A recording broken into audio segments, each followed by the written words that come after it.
It's my feel-good breakfast show.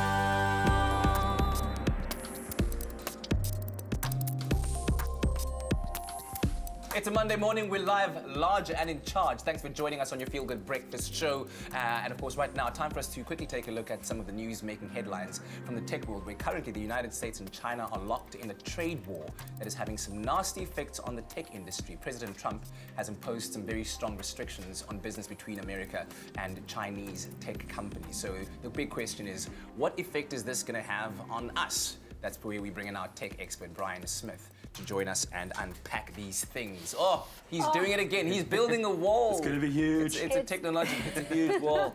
Well, Bryan, let's set the stage. What is Donald Trump trying to impose? I mean, what is this tech war all about? So there are a number of different economic concerns at play, but principally when we're talking about the technology industry and relations between the United States and China.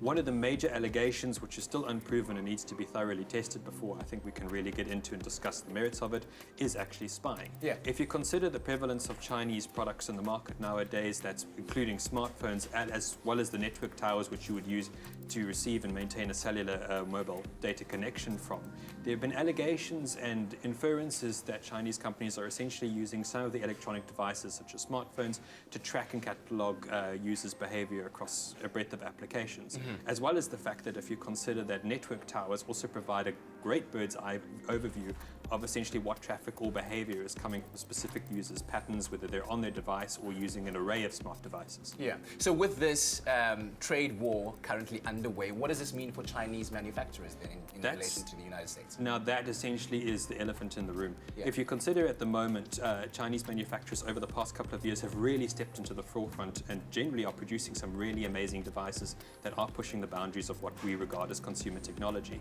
Specifically, however, in the regard we use them here in South Africa, we use American services on top of them. By that I mean, for example, with most Chinese smartphones, you will use a Google version of Android, which is an open source operating system.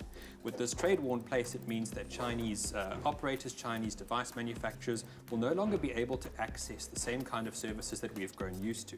In the future, it means that they're going to have to develop alternatives or come up with some form of agreement that will essentially allow them to have access to things like the Google Play Store, where we'll be able to access in turn apps like WhatsApp, Facebook or Instagram.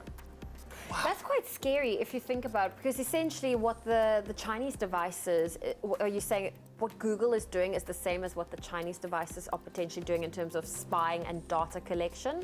But the difference is Google is USA owned.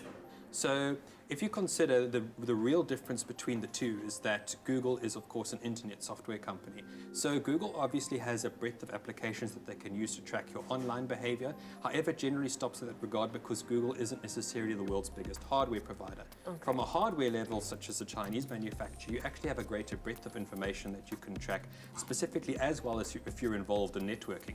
Yeah, but I'm sure that this also presents now an opportunity for US manufacturers to cash in on this potential. But what does this mean for them? So generally what this will mean going forward is that there's going to be a massive change in the manufacturing industry, and that plays exactly into what President Trump has been speaking about these past couple of years, is recentering manufacturing efforts in the United States. Making America great again. We hope. Well, what essentially this means is that a lot of manufacturing efforts that were previously in China, agreements will have to be either redrawn, or those manufacturing efforts will have to be recentered in the United States, which means the cost of devices on shelves could greatly shift in the next couple of months. Very interesting. Well, Bryan Smith's not going anywhere. We're going to continue this tech talk as there's still so much to unpack shortly.